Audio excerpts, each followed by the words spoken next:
Hey, Slater Crusaders, America's the greatest country in the world. Thanks so much for being here. I'm so excited for today's special. It is about Easter or Resurrection Sunday. Eric Taunus is here. He's an amazing professor. He's the chair of theology at Biola College here in California. And we have an awesome guest to talk about the historical proof. He's an archaeologist, a field archaeologist, to talk about the historical proof, not only of the life of Jesus, but of the death and the resurrection of Jesus, because nothing matters more than the resurrection. So prove it. Can't wait for him coming up in just a little bit. I've been thinking about who this special is for exactly. And I'm grateful you're here, no matter who you are or where you're coming from. But I grew up a Creaster. We went to church on Christmas and Easter. That was it. And I guess Christmas, if you're gonna go to church twice, I guess I don't really know why you'd even go at all, but if you're gonna go to church twice, I guess those are the 2 days to go. But I would think Christmas would make more sense from like that weird secular perspective. I don't even know why we went on Easter, to be honest. I think it was just to show off our pastel shirts. But every church triples in attendance on Easter, which means they're full of people like me when I was growing up, who were like, well, I guess we should go. I don't know why, I don't really know what's going on or whatever, but I guess we'll go. So who's this special for? It's for me 10 years ago. That's who I'm talking to, and maybe you're in the same place, ranging from my more militant atheist days of, this is the stupidest story I've ever read in my life, you idiot Christians, to the more agnostic, how can we really know kind of thing. So the hard questions I'm going to ask our guests today are the questions of a skeptic, a hard skeptic, me 10 years ago. And in that, I'm certain that if you are a Christian, this will strengthen your faith as well. So here are my 2 points to start us off. First point, Jesus either raised from the dead or he didn't. Jesus was killed, died, was buried, and on the third day he rose from the dead, or he didn't. If he did, you better worship him. If he didn't, then this entire Christian faith is absolute foolishness. And you, perhaps me, definitely 10 years ago, would have been like, well, of course it's foolishness. It's that the whole thing is ridiculous. And people don't rise from the dead. I've never seen anyone rise from the dead. I know. I'm totally with you. Trust me, I'm totally with you. And if he didn't, then this is the stupidest thing of all time, all of it. But if he did, well, you better get the rest of it right. You better get the whole of the Bible right, if he did. So if you're not a Christian, or if you're on the fence about it all, or if you call yourself a Creaster, or I'm culturally Christian, or what I used to do, I'm spiritual. I hope by the end of which is just like your made up thing. I hope by the end of the special today, you have a conviction. And if you are a Christian, I hope by the end of the special, you're better able to answer any skeptics' questions on these issues. And dare I say, the issue of the Christian faith, the resurrection of Jesus. So first point, everything of the Christian faith hangs on the resurrection of Jesus. Everything. If he didn't rise from the dead, then nothing else that he said matters, and nothing else in this Bible matters. Which leads to the second point, liar, lunatic, Lord. I distinctly remember in college, I was in a seminar class. I remember everything about it. There were like 12 of us. And it was about the Vietnam papers. So I don't even know how this came. It was such a stupid, ridiculous class. And no one there believed in God or even believed that Jesus existed, right? They thought Jesus was like a myth, like Jesus was like the tooth fairy, right? And I remember, and I wasn't a Christian, I wasn't like as militant then, but I was like, who cares, or what does it matter in college? And I remember I said, well, guys, like, he was a real person. Like, he was at least an actual walking around person. There's like, I don't know anyone who said he just never existed, right? But they did. Like, these people around the room, Yale University thought he didn't even exist. Just a totally made up figment of people's imagination entirely, which is so bizarre. Like, if you believe Ulysses from the Odyssey was a real person, then you got to believe Jesus was at least a guy. So then people will thread the needle a little more, and they'll be like, oh, okay, fine, he was a real person. He was a good moral teacher, like Buddha. But he wasn't God. That's ridiculous. You ever heard that one before, or thought that one before, as I have thought that before?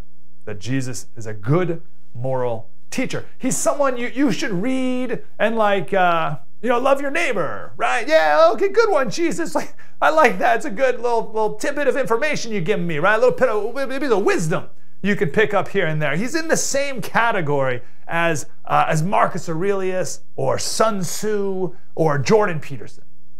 You just sort of pick a little bit of this, pick a little bit of that, and here's a smart guy, Jesus, whatever. Here's the problem with that. This so-called great moral teacher guy also said, I am God. Jordan Peterson doesn't say, I'm God, right? And if someone said, I'm God, they're crazy.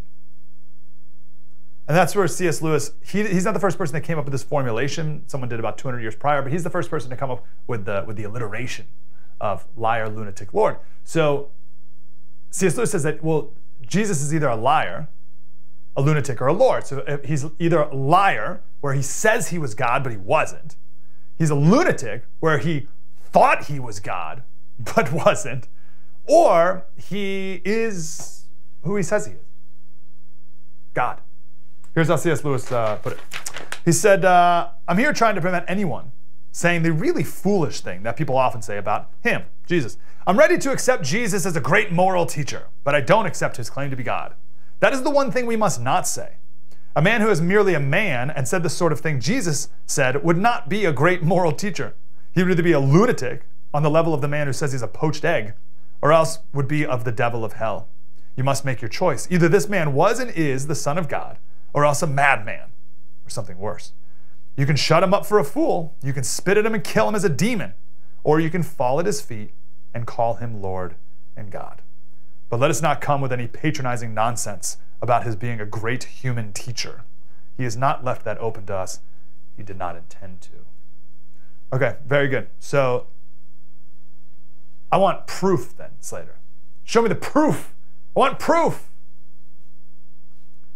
Well, when he was alive, walking around, people asked the same thing that we would if we were there, and we are right now. Prove it. Right? Like, you say you're God? Go ahead. Prove it. And he did. He did. Read the Gospels. It's full of stories of him proving it. Now you want to talk about the validity of Scripture and who wrote the Scriptures and their biases and all that. That's great. It's a wonderful study. Also, coming back from the dead, that's a pretty big proof that you need to make. Right? I'd like to see David Blaine try that. Staying underwater for 17 minutes, that's pretty cool, but now die for 3 days and then resurrect and be seen by hundreds of people. I just think of poor Thomas. Thomas was a great disciple of Jesus, but he's forever known as Doubting Thomas because he did the same thing that you or I would have done if we were in his shoes. Right? Jesus comes back, he goes to his disciples, Thomas isn't there. He's out like running errands or something, we don't know. And then Thomas comes back, and they're like, you're not gonna believe it! Thomas, Jesus is alive, he came back, we saw him, it was crazy. And Thomas said, unless I see in his hands the mark of the nails, and place my finger into the mark of the nails, the hole in his hand, and place my hand into his side, I'll never believe. And that's exactly what we would have said. Now, one thing that's always fascinating about the Bible, and to keep in mind when you're reading it, is the elapsing of time, right? So something may be in the very next sentence, but a long time elapsed. They'll be like, oh, and then they went here. And it's like, well, that took a month, right? But it's just the next sentence. And the same thing here. The very next line after that is 8 days later, right? So like, what happened during those 8 days? I don't know. What was Thomas thinking during those 8 days? But 8 days later, they were all together, and Jesus appeared. The door was locked, and Thomas was there, and Jesus appeared. And the scriptures say, Jesus came and stood among them and said, peace be with you, because you can imagine they were freaked out. Then he said to Thomas, put your finger here and see my hands, and put out your hand and place it in my side. Do not disbelieve, but believe." And Thomas said, "My Lord and my God." Jesus said to him, "Have you believed because you have seen me? Blessed are those who have not seen and yet have believed." That's you.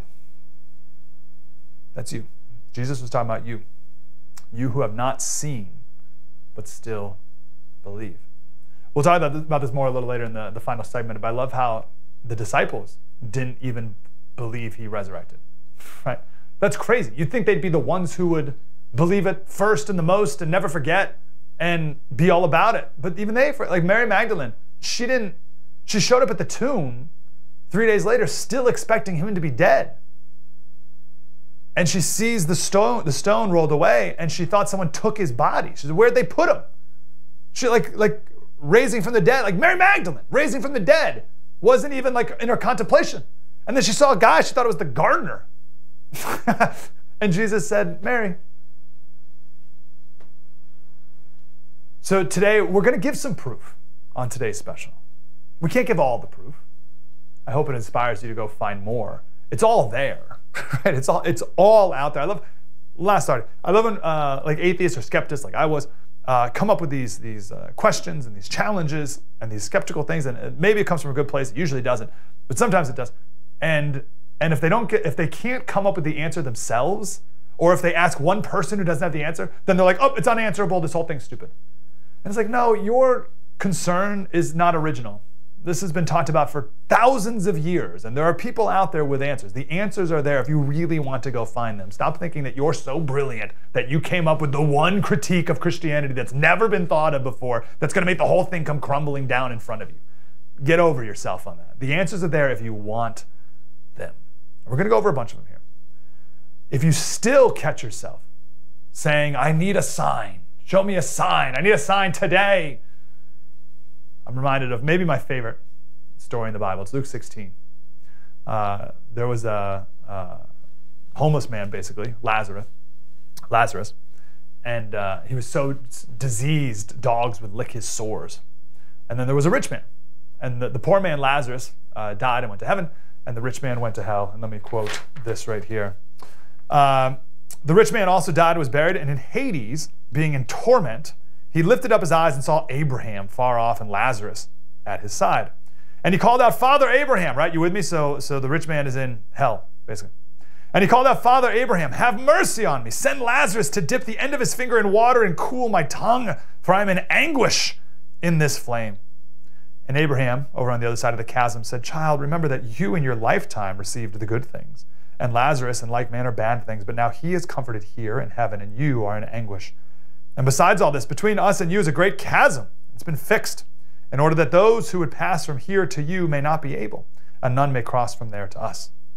And I love this. He says, 'Then I beg you, Father, to send him,'" Lazarus, "'to my father's house, for I have 5 brothers, so that he may warn them, lest they also come into this place of torment.'"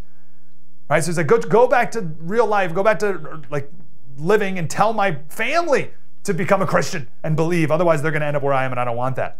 And Abraham said, "They have Moses and the prophets. Let them hear them." And he said, "No, Father Abraham, but if someone goes to them from the dead, they will repent."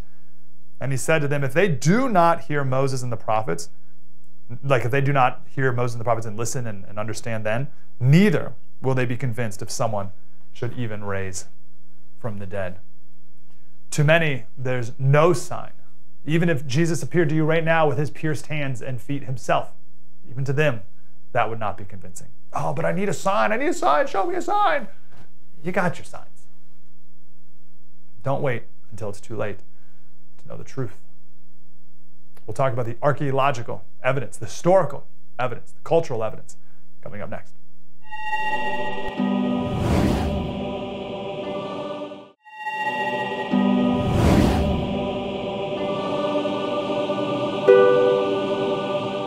Hey, Study Crusaders, I'm so excited for our next guest, Titus Kennedy. He's a professional field archaeologist, adjunct professor at Biola University outside of LA, research fellow at the wonderful Discovery Institute. He has 2 books, Unearthing the Bible, 101 Archaeological Discoveries that Bring the Bible to Life. And then his newest is Excavating the Evidence for Jesus, the Archaeology and History of Christ and the Gospels. Awesome. So important. Titus, how are you, brother? Doing great. Thanks for having me on the show. So glad you're here. Prove it, man. Prove it. Jesus rose from the dead. That's a ridiculous thing. I've never seen it happen. It's impossible. Our the Christian faith hinges on it. Prove it. All right. So it is something that's never happened before or never happened since.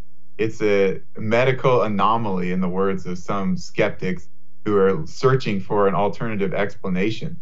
But if we're going to talk about what is the historical and archaeological evidence for the resurrection or that connects to the resurrection, then I think we really have to start with the ancient sources, which is including the Gospels and the New Testament. Now, many people want to exclude those, but of course they have to be mentioned since that's our primary source. We have the 4 Gospels, which all talk about the resurrection of Jesus. These are written by 4 people who were eyewitnesses or using eyewitness testimony. So people who supposedly saw everything that happened, they are recounting their version, their story of it. And then we have other authors in the epistles who discuss the resurrection of Jesus as well. But of course, many people, skeptics, of course, are going to exclude the Gospels and the New Testament epistles as evidence for the resurrection of Jesus. So we've got to look outside of that and ask the question, do we have evidence not in the New Testament, outside of the biblical sources, that talks about the resurrection of Jesus? And the answer is yes, we do. So then what are those things? Well, first of all, we have some Roman historians and we have some philosophers from the 1st and 2nd centuries that do mention the resurrection of Jesus. The most well-known is probably Josephus, and there's a famous passage which has been disputed in terms of the exact wording, but there's a more recent ancient Arabic version that sounds a lot more plausible, a lot more like Josephus would have written. And in this, Josephus says that it was reported that Jesus appeared 3 days later to his disciples. So he's not saying that he saw it. He's not saying, oh, I definitely believe this, but he is saying that it was reported that he appeared to his disciples. So he's kind of giving us a neutral perspective, if you will. And Josephus was writing that around 93 AD. So he comes a little bit after the time of Jesus, but in the same century. Then we have the Roman historian Tacitus, who is writing about 116 AD. And he refers to the resurrection of Jesus and the stories about this as a mischievous story or a mischievous superstition. So he knows about it. Yet again, he knows that it's spread around the empire. And yet he's not saying that he believes it. He's still a Roman polytheist, but he is aware of these stories. We could also look at something like the Nazareth inscription, which I think is very important in this discussion. So this is a stone inscription in Greek.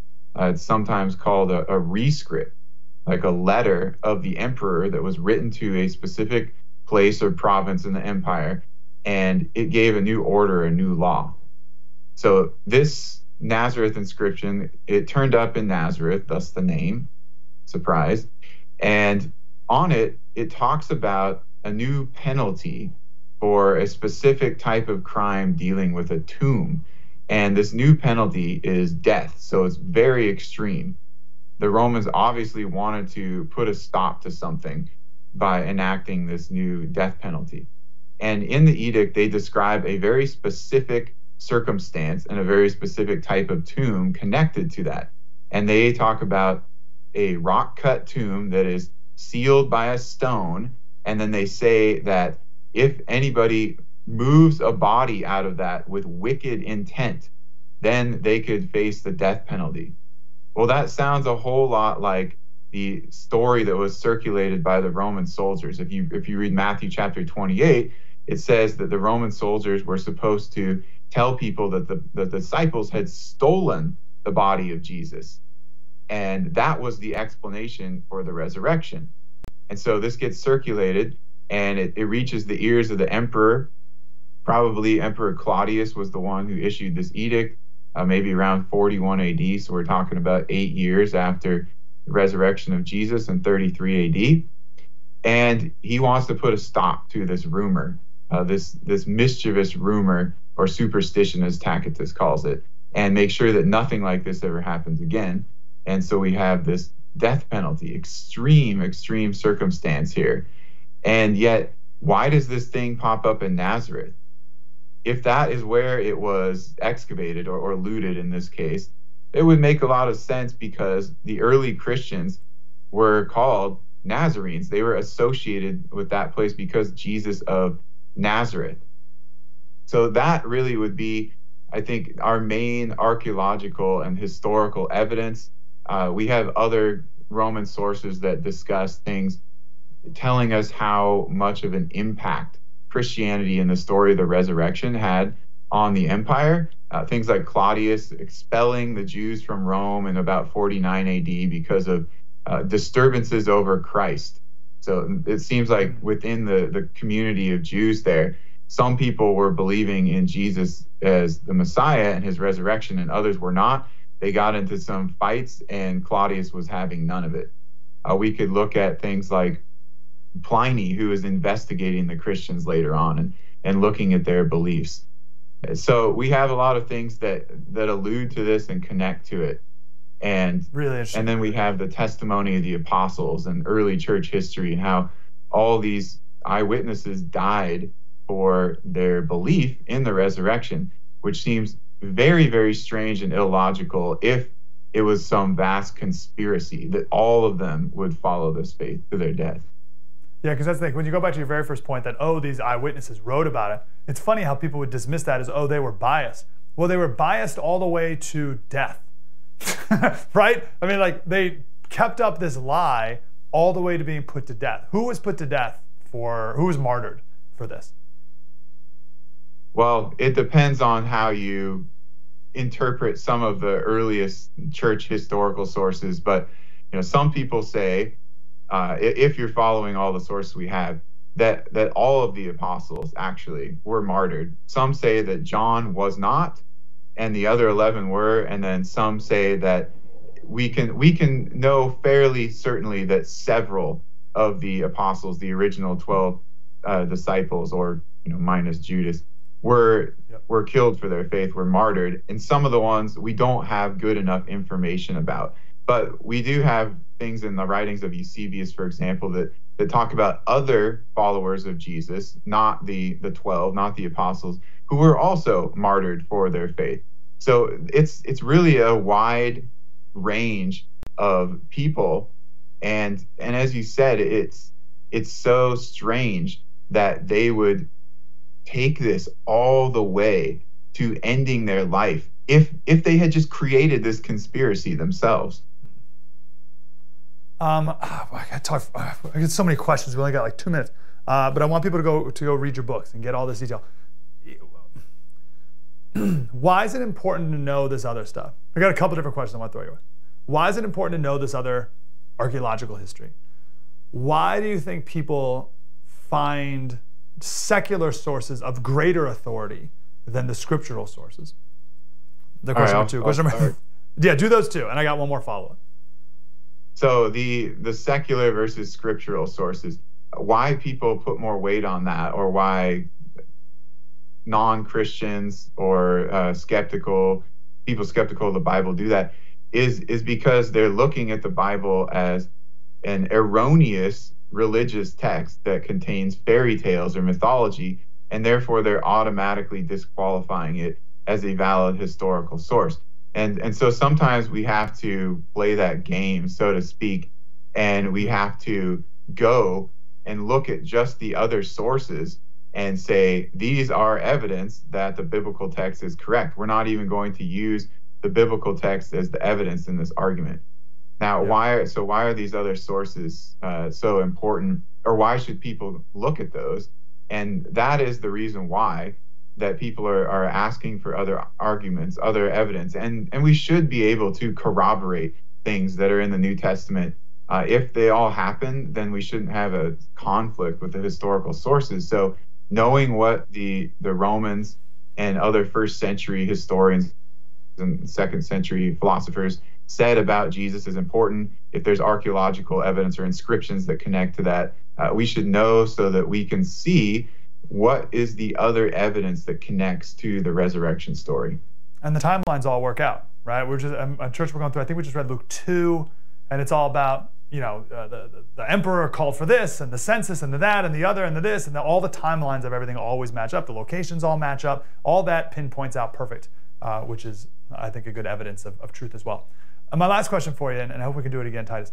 I hear a lot of people, me 10 years ago, would have looked at other ancient texts, like Gilgamesh, or other flood stories around the world, and said, oh, this means the Bible is just another story. It's just another made up of the ancient stories. It's not the true one. It's one of many. It happens to be the one that we still have today. What do you say to that? I say that in some of those cases, there may be a common historical memory that people are writing down some components of, and then they are infusing their personal theology or their regional theology into that, such as some of the flood stories, where you see these gods in this person's versions, and you see these gods in this other person's versions, but they have some historical core that is all similar. Which is what happened. I want to encourage everyone to love the Lord your God with all your heart, soul, mind, and strength. Titus Kennedy, Excavating the Evidence for Jesus, is the new one. And just a couple years ago, Unearthing the Bible, 101 Archaeological Discoveries that Bring the Bible to Life. Titus, appreciate your time, sir. Thank you. Thank you. And appreciate your research. Coming up next, we'll talk about the so what. So it happened. Great. So what? What does that mean for me today? It's coming up next.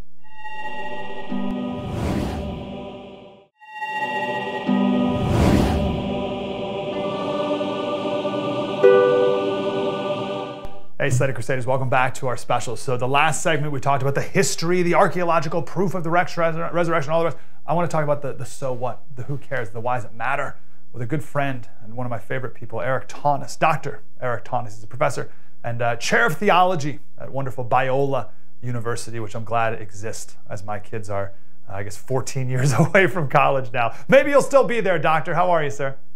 Doing well, Mike. Good to see you. I'm grateful you're here. What is your Easter message this year? What do we need to know? Well, I love that you started by talking about the fact that it's true, because we can become pretty obsessed with our experience, our inclinations, but it's really important to base our lives on what's objectively true, not necessarily what we're experiencing at the moment. And the resurrection is true. But I also want to make sure people know it's meaningful. More and more, people will maybe recognize that something's true, but they'll, just like you said, say, well, so what? What does it have to do with me? And people will even say to me, you know what? I'm happy for you. You found what you need in Christianity and Jesus, but you know, it's not for me, but I'm happy for you. And I will frequently say, please, if I'm believing something that isn't true, don't be happy for me. Try to convince me of what is actually true, because I'm betting the ranch on the fact that Jesus rose from the dead. And if he didn't, like Paul says in the Bible, we're to be most pitied. Don't be happy for me. Pity me if I'm basing my whole life on something. That's so brilliant. Doctor, what part of the narrative of this story stands out to you most this year? Because as we know, the more you read the scriptures, the more things stand out to you differently, different years, different seasons of life, et cetera, et cetera. What stands out to you this year?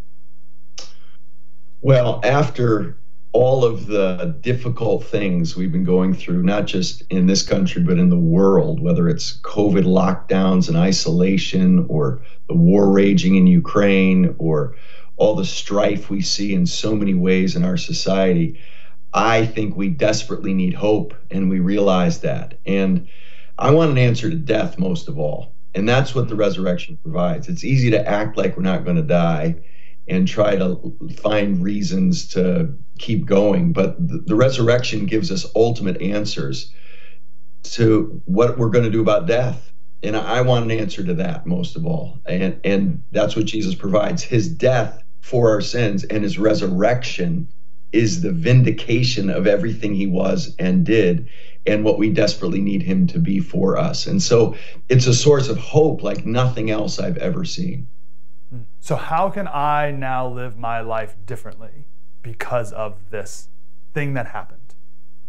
Well, the amazing thing is we are completely identified with Jesus by saving faith in him, which means we're identified with his death, but we're also identified with his resurrection. And so the Bible says we're able to walk in newness of life, no longer in slavery to sin, but now able to walk in the life that Jesus provides. We're identified with him in his death, but also in his resurrection. And so he provides the life we desperately need, eternal life for forever, but also abundant life now. This kind of goes back to the first thing you said, but so I grew up a Creaster. We'd go to church twice a year, Christmas and Easter. I don't really know why. Now that I look back on it, like I don't like why do we do that? But a lot of people do. Like every church like triples in attendance on Easter, so like there's a lot of that. What is that? Who are those people? And then I don't want to say like what's your message to them, but like how do you speak to that group and be like, hey, it's more important than just twice a year? Yeah, it is amazing how church attendance tends to excel around those kinds of holidays. And I think it's because God made us to worship. God created us in his image for himself. And it's been said that a religious impulse is something that is an incurable issue among humans. And so, yeah, we have a worship instinct. And to just sit at home doing the same thing we always do when these significant events in human history are being acknowledged, like the resurrection, like the incarnation of Christ at Christmas, we just don't feel like it's right to sit home and just mow the lawn again. And so even if we don't really believe or base our lives on these things, we will feel like we're settling for something so meaningless if we don't just get up at least a couple times a year and go. But I think it's important to follow that impulse and realize we are created to worship. And everybody worships something. Everybody gives themselves to something. It's not just religious people. And so the question is what I'm worshiping worth my life? Is it really worthy of my ultimate devotion? What do you know what do we know? What do you think happened during the 40 days that Jesus was resurrected before he went up to heaven? What happened in that time period? Well, he gave abundant witnesses for his resurrection, that there's no doubt historically, as has been said, that this happened. And so then we need to ask, okay, so it happened historically. What does it mean? And it means that we have life in Christ. We have a solution to life's greatest problems, which is our sin problem with God. And our lives are now flooded with meaning. And I remember hearing one pastor say a long time ago, okay, if you don't believe the resurrection happened, don't you at least wish it were true? Because if it's true, it's the answers we all desperately need and long for. And so at least be inclined to want it to be true enough to consider the reality of the resurrection and the meaning it could have in your life. Interesting. Okay, so I'm going back to skeptic Mike, right? 10 years ago, Mike. I'd say, no, I don't want to believe in fairy tales. I don't want to believe in things that are impossible. It's impossible to rise from the dead, Eric. Ridiculous. So no, I will not be a slave to your silliness. Right. Well, I would really want someone to challenge their worldview that at the onset rules out miracles. That's not coming from some sort of scientific evidence that you come to that conclusion based upon. That's just a presupposition you come to something miraculous like the resurrection with. To just start with an anti-supernatural worldview, or this assumption that God never gets involved in human history in powerful and dramatic ways as the creator to solve our great problems. I want people to realize, okay, that belief is certainly something you're entitled to, but please realize it's a presupposition you come to this discussion with. It's not something that you have come to based on the very method of arriving at truth you're advocating in that. And so it's not some scientific hypothesis that you prove that miraculous things are impossible, but a presupposition you come with. And so you start with a worldview and aren't willing to have it challenged by something like the historical reality of the resurrection. Very good. My last question for you, and we're going to talk a little more about this coming up next. I want to get your take first. The thing that stands out to me this year, for whatever reason, is how the disciples weren't ready for it, or didn't think it was going to happen. They weren't like waiting outside his tomb, like, all right, 3 days has passed. Like Jesus told them 3 days, I'll rise from the dead, and they're like I don't know, they like forget or something, and like Mary going to the tomb to like anoint him, thinking he was, the gardener. Like why didn't they expect it? And of course, we talked about doubting Thomas in the first segment, which is what you and I would have done. I think I would have done, certainly. I don't believe this till I can feel it. But why did the disciples not know this was happening when they've been told it was going to happen?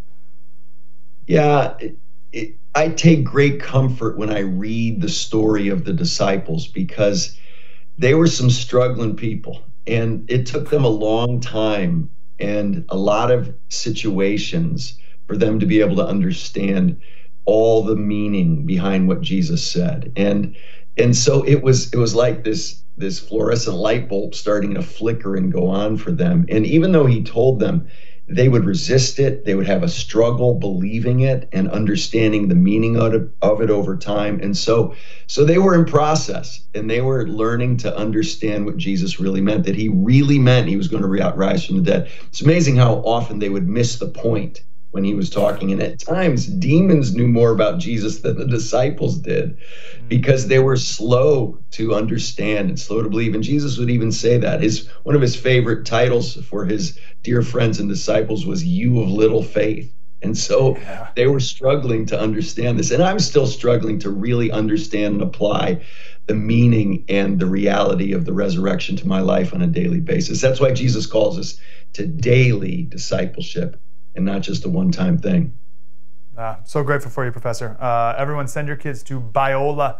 It's in LA, unfortunately, but it's a little like outside of LA enough where you can like still separate yourself and all the rest. But it's Biola, and I hope you can take the professor's class, or your kids can. Professor, it's an honor, a pleasure, and happy Easter to you. Happy Easter to you, Mike. Thanks, brother. Hope we can do it again. We'll wrap up coming up next. Spread the word.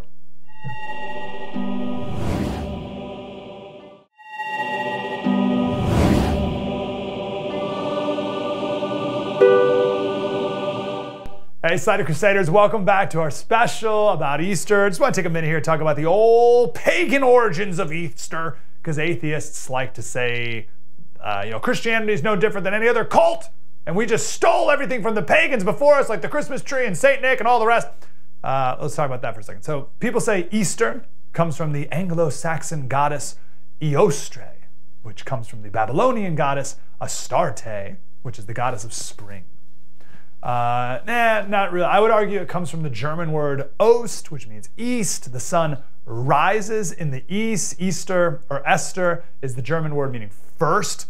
And then Stephan means to stand. So there's a connection of standing and rising again, hence resurrection. It's from the German word meaning resurrection, is the point. Easter doesn't come from the goddess of spring. It comes from the German word resurrection. We've got to put the Christ back in Christmas and the resurrection back in Easter. So whatever, we can argue about the word Easter. But what about the eggs and the rabbit? What's the Christian root of that? Nothing, that's just pagan nonsense. I don't know, you can do it or not do it. I'd probably recommend you don't, but whatever. The eggs come from it's like a symbol for fertility, right? And the egg's also a symbol of the sun because of the yolk. And then rabbits are a symbol of procreation, because like rabbits don't even lay eggs, so what are we doing? But like you have the egg is fertility, and then you have rabbits are procreation, because rabbits multiply quickly. So we had, right, so you got that, and then we got the actually the symbol of rabbits goes back to Egypt as a symbol of spring and birth and blah, blah, blah. It's all very silly, right?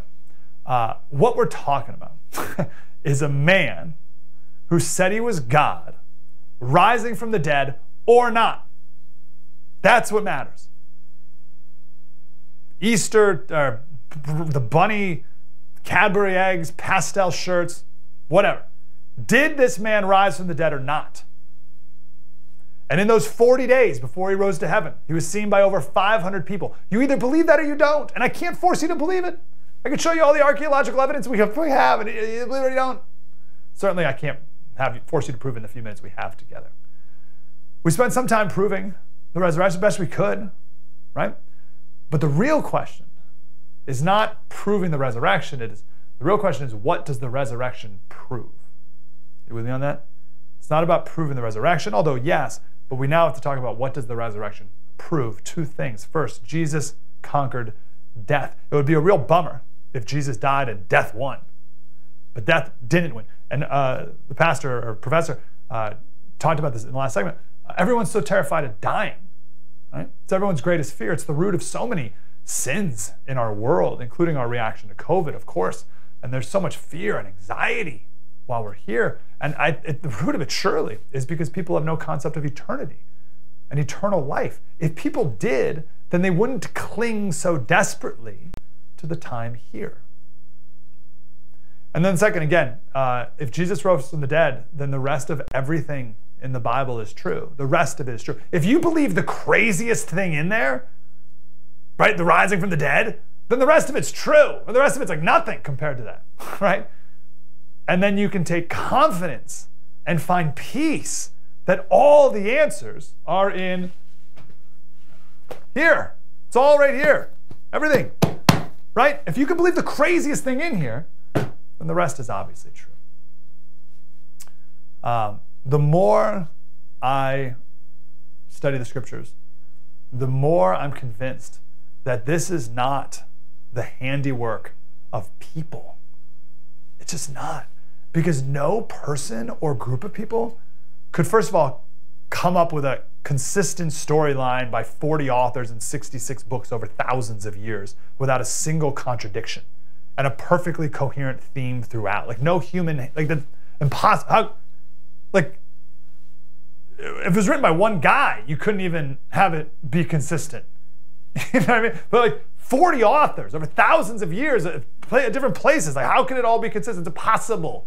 No human hand could have written that. But also, my second point on this, no one could have even come up with this story.